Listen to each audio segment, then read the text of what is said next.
महाराष्ट्र राज्य दळणवळण आणि माहिती तंत्रज्ञान विभागाच्या राज्यस्तरीय मूल्यांकनामध्ये सांगली जिल्ह्याने उल्लेखनीय यश संपादन करत राज्यात प्रथम क्रमांक पटकावला आहे. मूल्यांकन प्रक्रियेत सांगली विभागाने दाखवलेल्या तांत्रिक कौशल्य, नव्या तंत्रज्ञानाचा प्रभावी वापर आणि प्रशासकीय सुसूत्रतेची दखल राज्य पातळीवर घेण्यात आली आहे.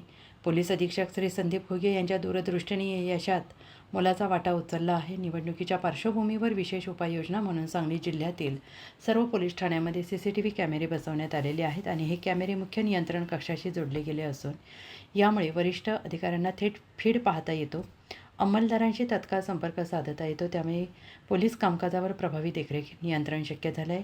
राज्यातील 28 युनिट्सपैकी सांगलीने प्रथम क्रमांक पटकावत इतर जिल्ह्यांसाठी आदर्श निर्माण केला आहे. मुख्यमंत्री युवा प्रशिक्षण योजनेअंतर्गत येथील प्रशिक्षित तरुणांचा कार्यक्षमतेत चांगला उपयोग करण्यात आला आहे.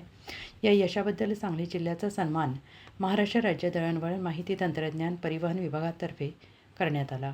अप्पर पोलीस महासंचालक श्री दीपक पांढरपाठे यांच्या हस्ते सांगलीतील पोलीस निरीक्षक श्री विष्णू कांबळे यांनी प्रशस्तीपत्र, सन्मानचिन्ह देऊन गौरवण्यात आले.